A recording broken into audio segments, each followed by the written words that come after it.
Bonjour tout le monde, c'est Paul de Crypto Formation avec vous. J'espère que vous allez bien aujourd'hui parce qu'on a une grosse vidéo devant nous où est-ce qu'on va parler de vraiment plusieurs choses honnêtement. On va parler des prochaines cryptos qui pourraient exploser suite aux prochains ETF à venir. Et là, restez avec moi parce que ça va être vraiment intéressant. On va parler aussi d'un truc formidable qu'on pourrait appeler la stratégie du poker, la stratégie de la mémoire. En tout cas, c'est comme ça qu'on va l'appeler aujourd'hui parce que on a appris plusieurs choses pour le prochain cycle. On a vu que plusieurs mains ont été dévoilées. Donc, on va aller voir ça ensemble parce que les chartes nous parlent et on va écouter ce qu'ils ont à nous dire. Et en plus de ça, on va être obligé de parler des ETF Bitcoin, les contre-coups de ce qui vient de se passer et surtout du cycle de nouvelles. Parce que sérieusement, moi je pense que les loups viennent d'entrer dans la bergerie et on va voir des choses complètement aberrantes qui s'en viennent. Et en plus de ça, je vais vous parler en bonus de quelques chartes de crypto-monnaies. Donc une grosse vidéo.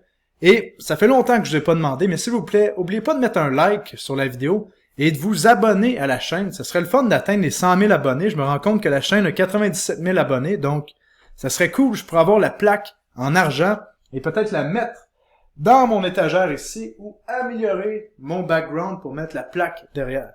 Donc, ceci étant dit, n'oubliez pas que je ne suis qu'un gars dans son bureau qui parle de crypto-monnaie. Donc, tout ce qui est dit dans la vidéo, ce n'est que mon opinion. Avant de prendre toute décision financière, faites vos propres recherches et faites-vous votre propre opinion. Et c'est comme ça que vous allez faire plus d'argent. Donc, vous êtes prêts? Allons-y. Donc, avant d'aller voir notre charte de Bitcoin et les prochaines crypto-monnaies qui pourraient avoir leur ETF, j'aimerais qu'on aille voir quelque chose de vraiment important.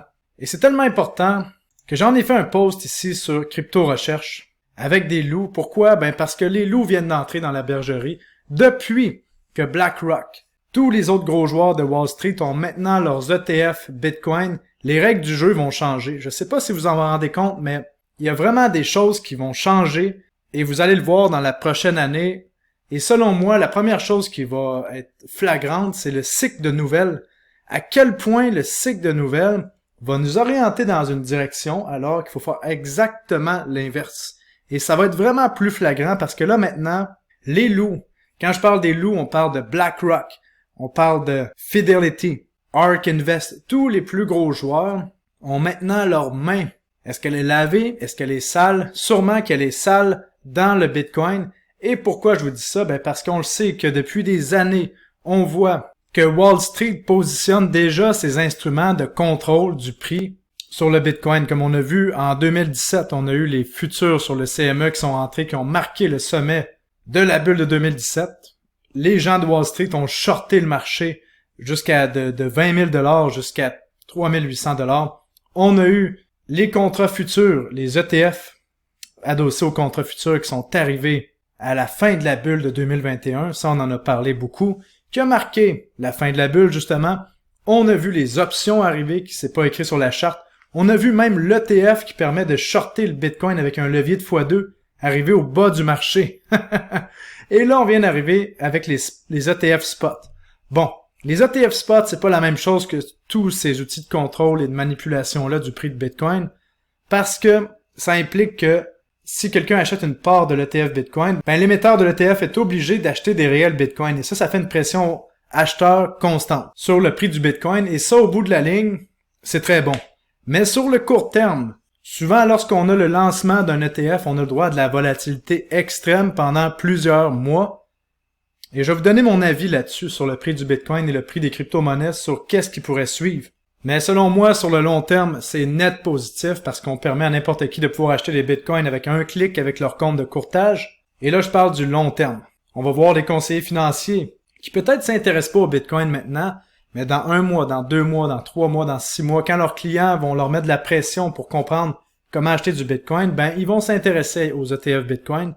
En plus de ça, on a tous les plus gros joueurs de la planète pratiquement qui sont en train de faire des publicités de leur ETF Bitcoin pour aller chercher le plus de liquidité maintenant pour faire le plus de frais de gestion. C'est toujours ça, à chaque fois qu'il y a un nouvel ETF qui sort, c'est toujours un combat pour savoir qui va devenir le plus gros ETF, l'ETF de référence. En ce moment, sans surprise, c'est le iShare qui est BlackRock finalement, qui a le plus gros total inflow. On parle de 497 millions de dollars en seulement 2 jours. Et si on ajoute la 3e journée, on voit qu'on est à 7 millions de dollars en 3 jours. Et en fait, le lancement des ETF Bitcoin a été le meilleur, le plus gros lancement d'ETF qui a jamais été fait de l'histoire des ETF, où est-ce qu'on a vu le plus de capital entrer dans les ETF et le plus de trading dans les premiers jours de cet ETF-là, de tous les ETF.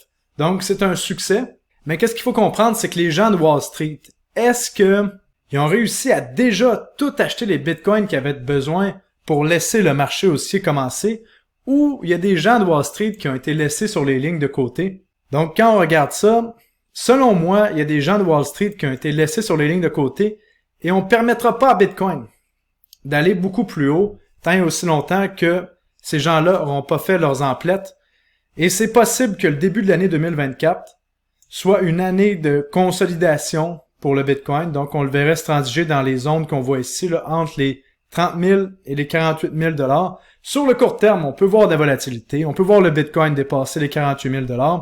C'est possible. Mais au début de l'année 2024, je m'attends à ce que soit le Bitcoin se transige de côté, ou soit qu'on vienne vraiment corriger pour avoir une de ces fameuses corrections de moins 30%. Déjà, si on part du sommet des 48 000, on s'entend qu'on n'a pas grand monde où personne n'a eu la chance d'acheter à 48 000 parce que c'était l'histoire de quelques heures. Mais si on prend du sommet, une correction de moins 30% amène le Bitcoin à 33 000 $. Et ça, ce serait tout à fait normal dans le cycle du Bitcoin. Donc, soyez conscients de ça. Si vous voulez détenir des crypto-monnaies sur du long terme, ben, vous allez être obligé d'encaisser des corrections de 30 à 40% sur les plus grosses crypto-monnaies comme le Bitcoin et l'Ether. Mais sur les altcoins, on parle de 50-60% de corrections avant de repartir à la hausse. Et les corrections durent pendant plusieurs mois. Donc, soyez conscients de ça. On est en début de cycle. Donc, vous avez le choix. Soit que vous prenez quelques profits maintenant pour espérer ce genre de correction-là, réinvestir. Ça prend de la patience, je vous le dis. Ça se peut qu'on joue avec vos nerfs. Ça se peut qu'on reparte vers le haut. Et ça, je vais vous expliquer le scénario dans lequel on repartirait vers le haut un peu plus tard dans la vidéo. Et c'est pas mal sûr aussi que vous n'allez pas être capable de racheter le bas, parce qu'on sait jamais quand est-ce que c'est le bas.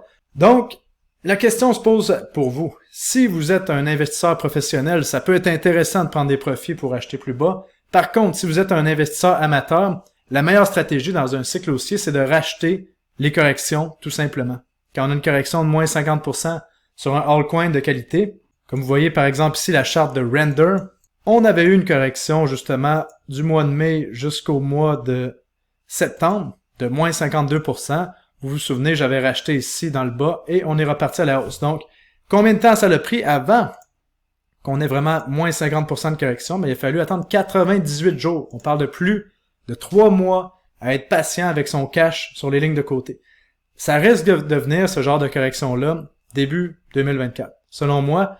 Mais je vais quand même vous expliquer le scénario dans lequel on pourrait avoir une dernière poussée haussière avant ce genre de correction-là sur les altcoins.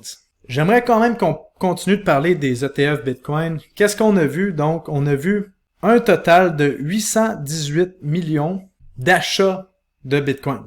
Et qu'est-ce qui a nuit à tout ça? Ben, c'est GBTC. Vous vous souvenez, GBTC qui était un fonds qui permettait de s'exposer au prix du Bitcoin. Et on a vu pour 579 millions de dollars de vente de GBTC. Pourquoi? Ben, sûrement parce que les gens vendaient le GBTC pour acheter les ETF qu'on a vus ici, comme le BlackRock, Fidelity, Bitwise. Et pourquoi les gens avaient acheté du GBTC? Ben, je vais vous montrer sur la charte. Vous voyez ici la charte de GBTC. Pendant des années, peut-être pas des années, mais des mois, le GBTC se vendait en dessous du prix d'un Bitcoin et maintenant on est revenu à un ratio 1 pour 1. Je vais vous superposer la charte du Bitcoin pour vous montrer ça. Donc, regardez-moi ça ici. En orange, on a la vraie charte du Bitcoin. On va enlever la moyenne ici des 50 derniers jours. Et regardez le rabais. Si on se rappelle bien, au bas du marché, l'année passée en 2022, il y avait 50% de rabais. Comme vous voyez ici, les deux lignes ne suivent pas sur le prix du GBTC par rapport au Bitcoin. Donc, si vous achetiez une action de GBTC, vous aviez un 2 pour 1 sur le Bitcoin parce que maintenant, on est revenu à parité avec le prix du Bitcoin. Si vous voyez juste ici, le GBTC a fait beaucoup plus de gains dans l'année que le Bitcoin parce qu'on est revenu au ratio 1 pour 1. Je vous en avais parlé dans une vidéo précédente, il y a plus qu'un an, et plusieurs guerriers en ont profité de ce rabais-là. Et là maintenant, les gens quittent GBTC pour aller dans les autres ETF. C'est ça qui explique qu'on a eu ces ventes forcées de Bitcoin dans les premiers jours, et c'est probablement ce qui explique aussi une partie de la volatilité qu'on a vue dans les premiers jours de l'ETF. Donc, parlons de cette fameuse charte de Bitcoin maintenant. On a vu le Bitcoin s'arrêter à son ratio de retracement de 0.618 si on prend le ratio de Fibonacci ici. Regardez-moi ça, comment c'est pratiquement parfait. On est à 0.618 autour des 48 000 $. C'est ça qu'on a vu. On a vu la même chose dans les cycles précédents sur Bitcoin. Si on revient dans le passé ici, on a eu un sommet de mi-cycle dans le cycle entre 2017 et 2021 au ratio 0.618 lorsque le Bitcoin avait monté à 14 000 $. Ensuite, boum, on a corrigé.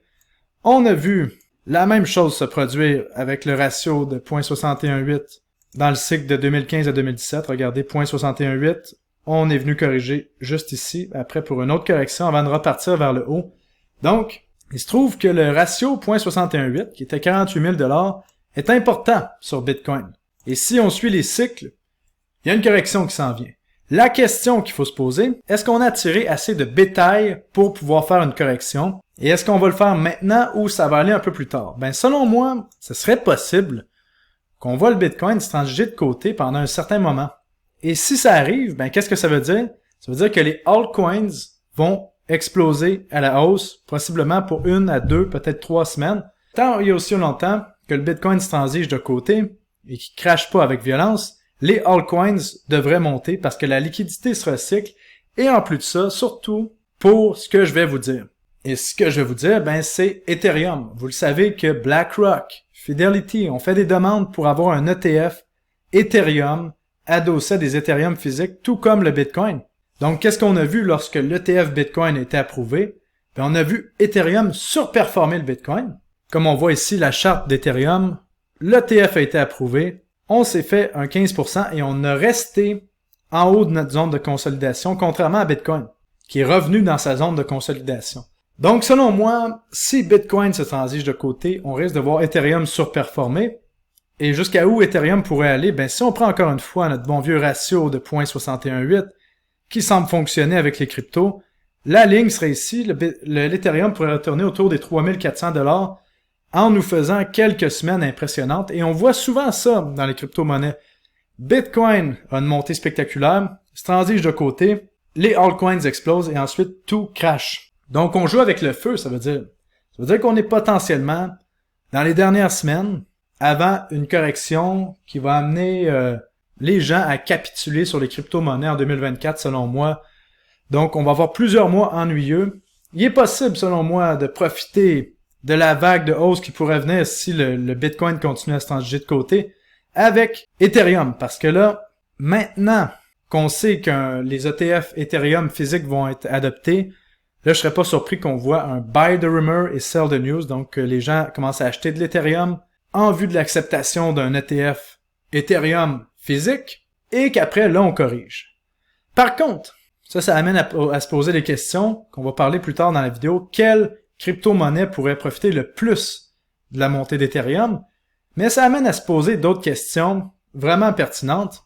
Comme par exemple, quelle crypto-monnaie, après Ethereum, va avoir son ETF? Et là, qu'est-ce qu'il faut comprendre?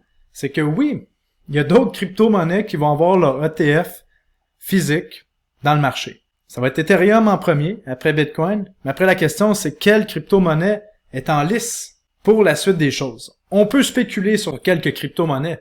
Et je vous dirais que les plus grandes chances de voir certains ETF physiques sur des crypto-monnaies, selon moi, ce serait Solana, XRP et potentiellement Chainlink.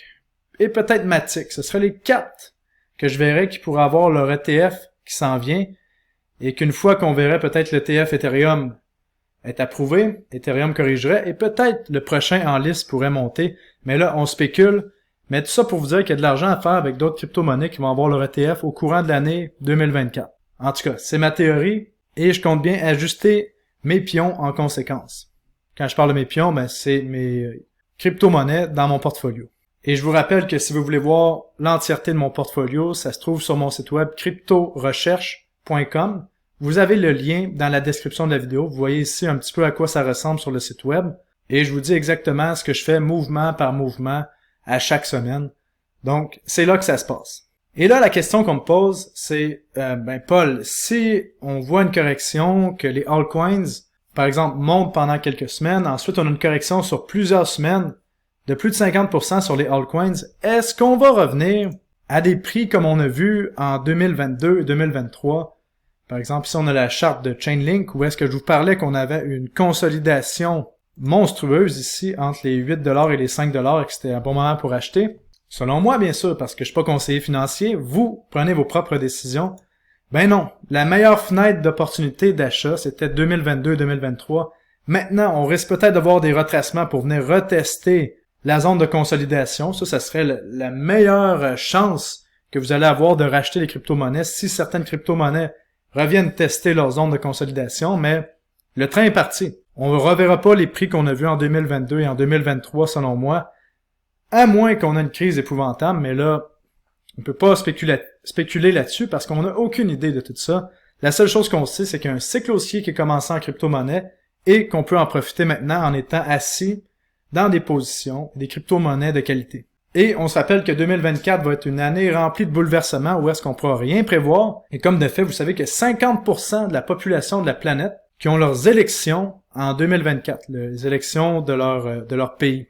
Donc, il va y avoir des bouleversements en 2024, dont les Américains en novembre 2024. Et généralement, les années d'élections américaines, c'est positif pour le marché à partir de la moitié de l'année d'élection. OK, je pense qu'on est rendu à parler d'un truc que j'ai découvert pour faire de l'argent en crypto-monnaie, et je vais vous parler des prochaines crypto-monnaies qui pourraient exploser. On va l'appeler la stratégie de la mémoire ou la stratégie du poker, parce qu'en ce moment, il y a certaines crypto-monnaies, certains gros joueurs qui ont dévoilé leurs mains. Et je sais pas si vous en rendez compte, mais pour ça, il faut regarder les chartes. Il faut laisser les chartes nous parler. Et le deuxième point, ça prend de la mémoire. Donc, si vous n'avez pas de mémoire, je vous conseille de travailler votre mémoire ou de prendre un papier et un crayon et d'écrire ce que je vais vous dire pour la suite des choses. Comme ça va vous rafraîchir votre mémoire. Vous le savez, en crypto-monnaie, on n'a pas le temps d'attraper toutes les pumps. C'est pratiquement impossible d'attraper toutes les crypto-monnaies qui montent. Par exemple, on est ici sur la crypto-monnaie Ethereum Name Service. OK? Ça, c'est une crypto-monnaie qui permet d'acheter des noms de domaine sur Ethereum. Et on l'a vu exploser, passant de 8$ jusqu'à 27$ en à peine quelques semaines. Est-ce que c'était prévisible? Ben non, pas du tout. Regardez-moi cette charte affreuse où est-ce qu'on avait une tendance baissière, qu'on est venu aller plus bas que les bas de juin 2022, et puis tout à coup on explose à la hausse. Mais c'est là qu'intervient la stratégie de la mémoire. Pourquoi est-ce que Ethereum Name Service a explosé?